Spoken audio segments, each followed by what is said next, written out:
Everyone, welcome to my YouTube channel JK Tutorial. Students, हम कर रहे थे क्लास 9 की साइंस का चैप्टर 6 दैट इज़ टिश्यू, जो हमने लास्ट टाइम कंप्लीट कर दिया हुआ है। आज हम डिस्कस करने वाले हैं इसके टेक्सचुअल क्वेश्चंस के बारे में। लेकिन उससे पहले जो मेरे चैनल पे न्यू है, मेरी वीडियो को फर्स्ट टाइम देख रहे हैं, वो प्लीज़ इसे सब्सक्राइब करना ना भूलें। चलिए स्टार्ट करते हैं। फर्स्ट ऑफ ऑल क्वेश्चन पूछा गया है आपको यहाँ पे, what is the tissue. Tissue क्या होता है?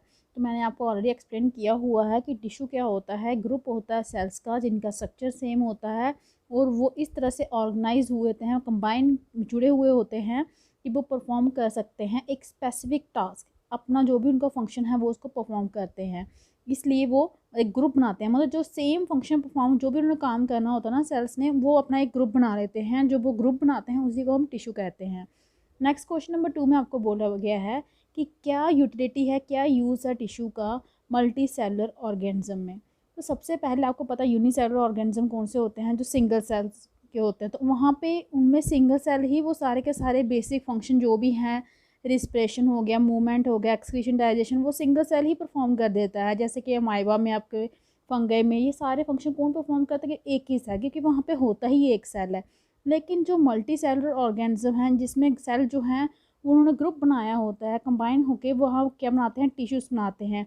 ये जो टिश्यू होते हैं ये स्पेशलाइज्ड होते हैं। इन्होंने अपना स्पेसिफिक फंक्शन जो होता है, पार्टिकुलर फंक्शन जो होता है, वो उन्होंने परफॉर्म करना होता है किसी डेफिनेट एक प्लेस पे बॉडी के। मतलब हर एक बॉडी के पार्ट का जो जहाँ जहाँ जो जो टिश्यू हैं अपना अपना फंक्शन जो है वो परफॉर्म करते हैं। अगर आपके नर्व के टिश्यू हैं तो वो अपना फंक्शन परफॉर्म करेंगे। मसलर टिश्यू हैं वो अपना फंक्शन मतलब परफॉर्म करेंगे। जैसे कि यही एग्जांपल दिया गया है कि जो ऐसे आपके मसल सेल्स हैं वो मसलर टिश्यू बनाते हैं, तो जो हेल्प करते हैं आपको मूवमेंट में, ये उनका काम है मूवमेंट करना।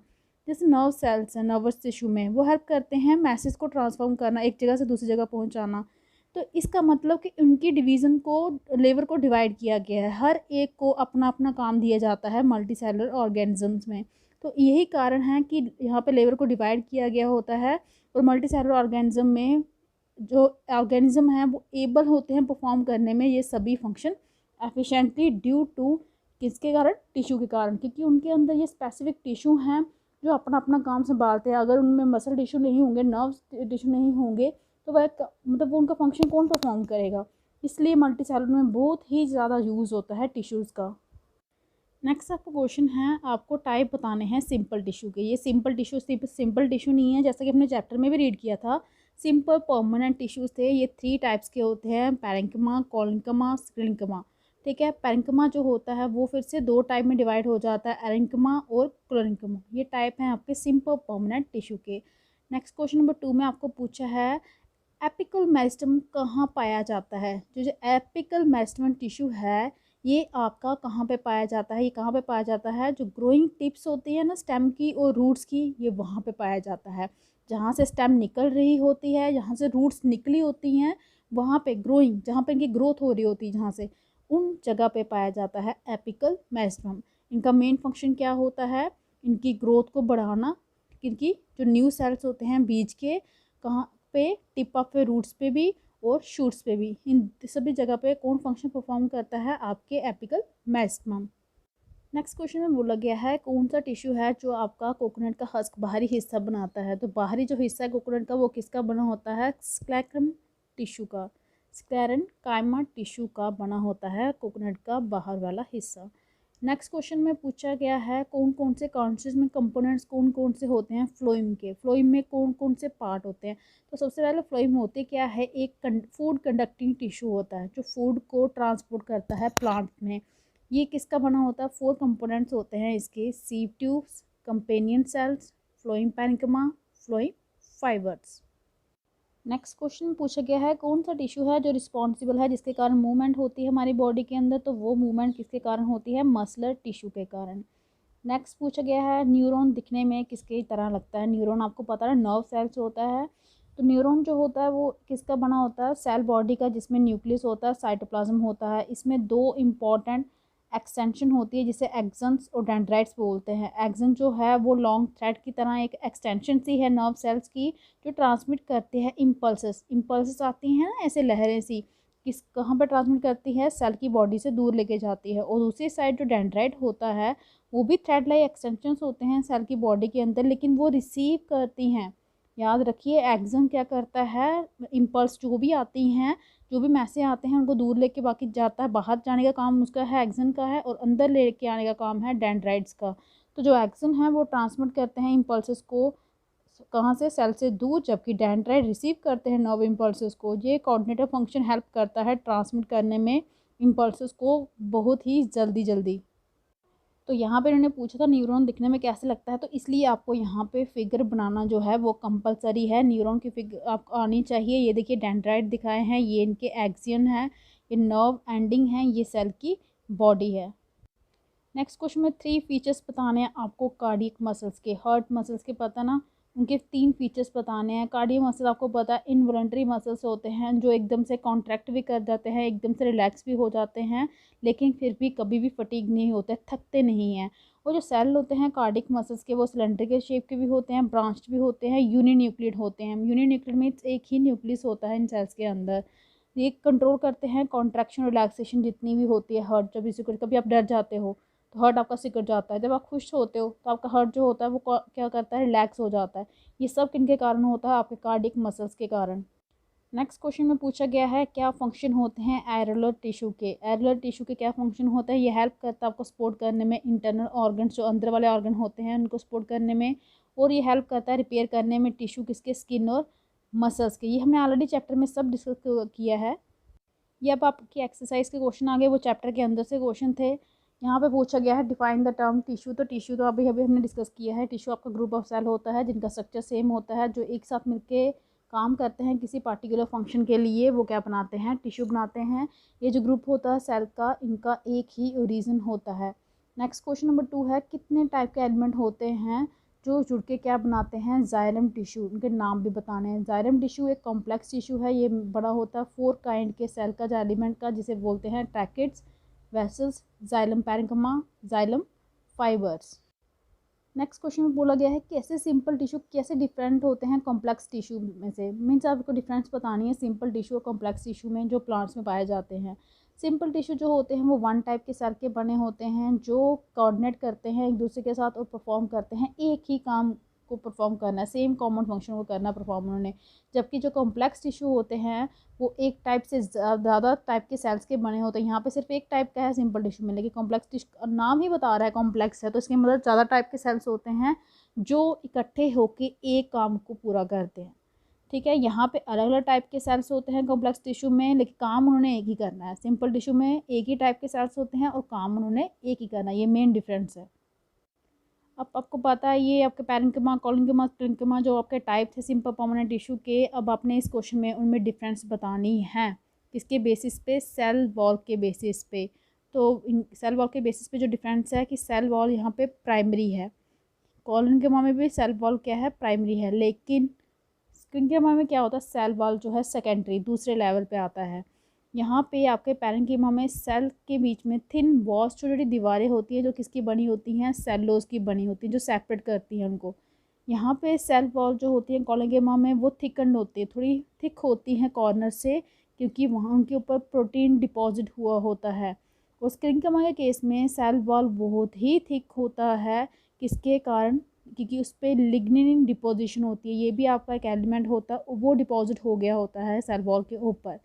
नेक्स्ट क्वेश्चन 5 है, आपको फंक्शन बताने हैं स्टोमाटा। स्टोमाटा का तो आपको पता है जो लीव्स के ऊपर होते हैं छोटे छोटे पोर, जिससे आपका वाटर जो होता है वो इवापोरेट होके जाता है कहाँ पे, एटमॉस्फेयर में, उसे आप स्टोमाटा बोलते हैं। स्टोमाटा का क्या फंक्शन है ये बताना है यहाँ पे आपने।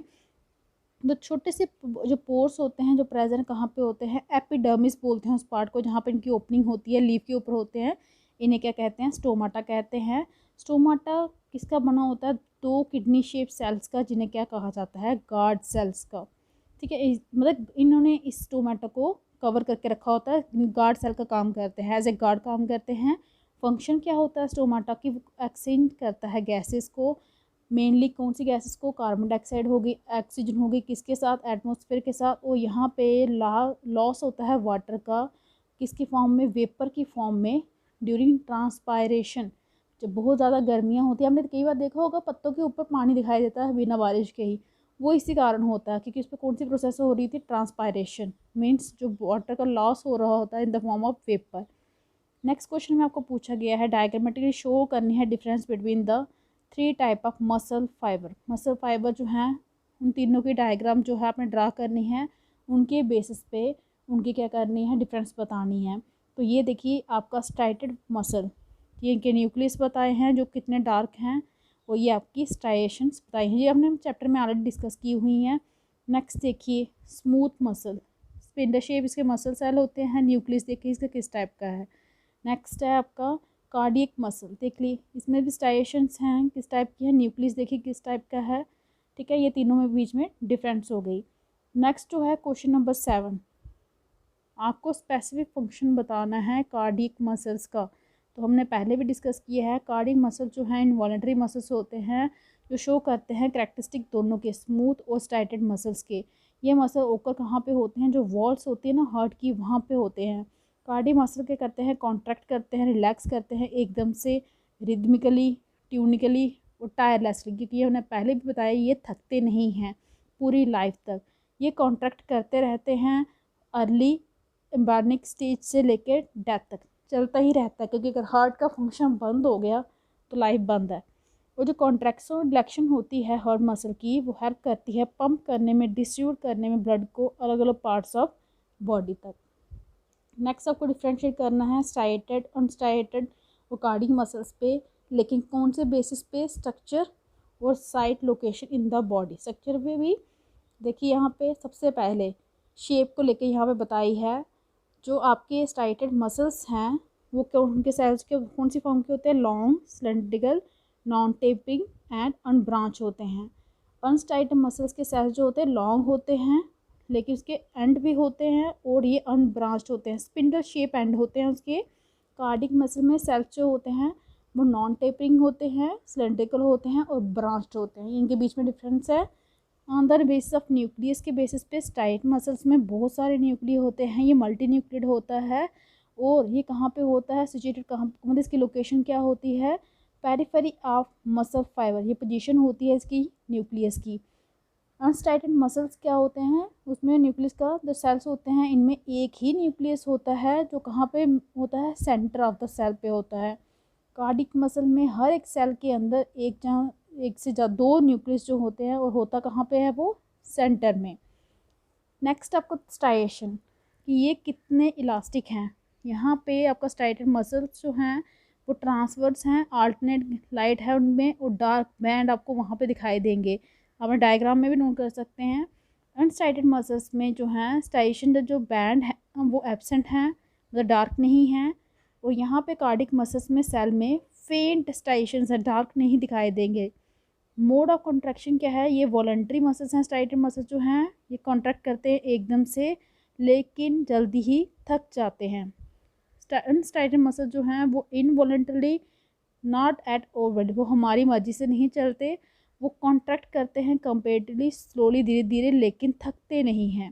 कार्डियक मसल्स जो होते हैं इनवॉलंटरी होते हैं, रिदमिकली कॉन्ट्रैक्ट करते हैं, रिलैक्स हो जाते हैं बिना किसी थकान के, नॉर्मल कंडीशन में। एग्जाम्पल जो है लोकेशन बताई है, स्ट्राइटेड मसल कहाँ पे होते हैं, हैंड्स में, लेग्स में, और जो हमारे स्केलेटन के मसल्स होते हैं वहाँ पे। अनस्ट्राइटेड मसल्स आपके कहाँ में होते हैं, स्टोमक में, वॉल में, इंटेस्टाइन में, यूरेटर में, ब्रोंकी में। और कार्डियक मसल आपके कहाँ पे प्रेजेंट होते हैं, हार्ट में। नेक्स्ट क्वेश्चन में आपको लेबल डायग्राम बनानी है न्यूरॉन की, हमने ऑलरेडी ऊपर भी डिस्कस कर चुके हैं, ये बहुत ही इंपॉर्टेंट है, अगर आप 9th में इसको करते हैं तो आपको 10th में भी हेल्प मिलेगी। नेक्स्ट क्वेश्चन में पूछा गया है आपने इन टिश्यू के नाम बताने हैं, वो टिश्यू जो फॉर्म करते हैं, हम क्या बनाते हैं, इनर लाइनिंग हमारे माउथ की, उसे हम कहते हैं स्कैमस एपिथेलम। वो टिश्यू जो कनेक्ट करते हैं मसल को बोन के साथ, इसमें ह्यूमन में, उसे हम कहते हैं टेंडन। वो टिश्यू जो ट्रांसपोर्ट करते हैं फूड प्लांट्स में, उसे हम कहते हैं फ्लोइंग। वो टिश्यू जो स्टोर करते हैं फैट हमारी बॉडी में, उसे बोलते हैं एडिपोज टिश्यू। वो कनेक्टिव टिश्यू जिसमें फ्लूइड मैट्रिक्स होता है वो हमारा ब्लड होता है। फ्लूइड मैट्रिक्स उसमें कौन सा होता है, प्लाज्मा। टिश्यू जो प्रेजेंट होते हैं ब्रेन में, उसे हम क्या कहते हैं, नर्वस टिश्यू। नेक्स्ट क्वेश्चन में आपको आइडेंटिफाई करना है कि कौन से टाइप का टिश्यू है, इसमें जो नाम आपको दिए गए हैं, जैसे स्किन में stratified squamous epithelium, bark of tree में कॉक प्रोटेक्टिव टिश्यू, बोन में कनेक्टिव टिश्यू, लाइनिंग जो होती है किडनी ट्यूब्यूल की, उसमें क्यूबाइडल एपिथेलियम, ये हमने ऑलरेडी चैप्टर में भी डिस्कस किए हैं। वैस्कुलर बंडल में कौन सा टिश्यू होता है आपका, कॉम्प्लेक्स परमानेंट टिश्यू, जिसे जाइलम और फ्लोएम भी बोलते हैं। नेक्स्ट क्वेश्चन नंबर 12 है, आपको वो रीज़न बताने हैं पैरेंकिमा टिश्यू में जो प्रेजेंट होते हैं। जो पैरेंकिमा टिश्यू है वो आपका सिंपल परमानेंट टिश्यू का टाइप होता है कि कौन से प्लांट्स का, एंजियोस्पर्मिक प्लांट्स का। ये भी हमने चैप्टर में डिस्कस किया हुआ है। ये प्रेजेंट कहाँ पे होता है, कॉर्टेक्स और पिथ जो होती है स्टेम की और रूट्स की। ये प्रेजेंट होता है मेसोफिल्स जो होते हैं लीव्स के वहाँ पे। जब ये कंटेन, जिसके अंदर जो क्लोरोफिल आता है तो उसे क्या कहा जाता है, क्लोरेनकामा, जो किसमें पाया जाता है, ग्रीन लीव्स में।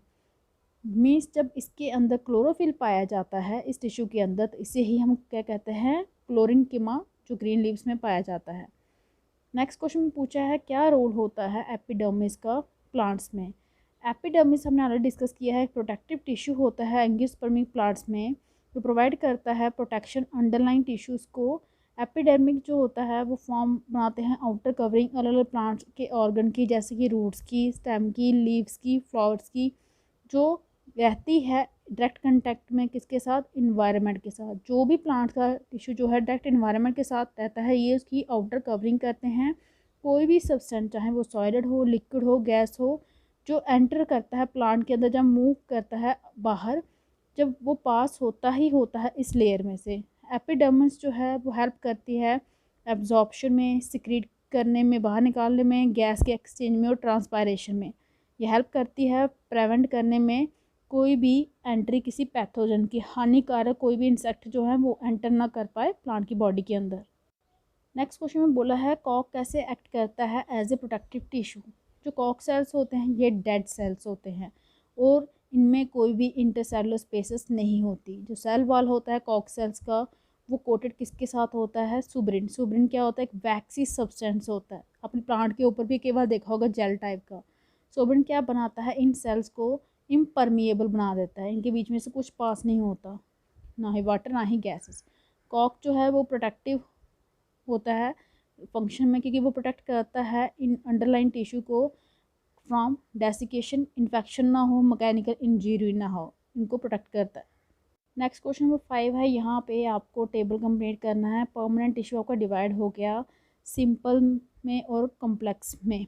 आगे सिंपल टिश्यू किस में डिवाइड हो गया, आपका कॉलिंकिमा आ गया, एक आपका स्क्रीनिंकिमा आएगा, एक आपका पैरेन्किमा आएगा। कॉम्प्लेक्स टिश्यू आपका किस में डिवाइड होता है, जाइलम और फ्लोएम में। बस ये आपका टेबल था। इसके साथ ही आपके चैप्टर के टेक्सचुअल क्वेश्चंस भी कंप्लीट होते हैं। आई होप कि आपको अच्छे से समझ आ गए होंगे। अगर आपको मेरी वीडियो अच्छी लगी हो तो प्लीज़ इसे लाइक कीजिए, शेयर कीजिए, चैनल को सब्सक्राइब कीजिए, ताकि आपको जो मेरी लेटेस्ट वीडियो है वो टाइम मिलते रहे। आज के लिए इतना ही, थैंक यू।